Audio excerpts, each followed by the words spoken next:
Assalomu alaykum hammaga. Kecha boshladik o'sha. 3 kun. 3 kun bo'ldi. Suvni qo'yib dehqonchiliklarga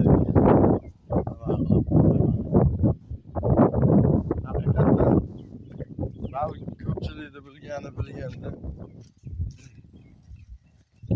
suvdan keyin loviyalar вообще zo'ruq bo'ldi.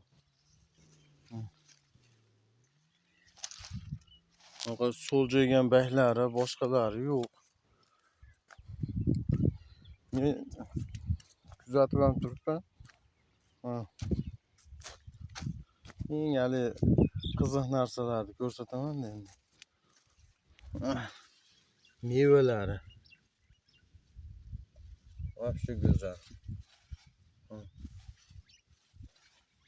O'ta go'zal. Baklar ham ko'm-ko'k bo'lib, chiroyli bo'lib ketdi. Hammasi juda ham ajoyib.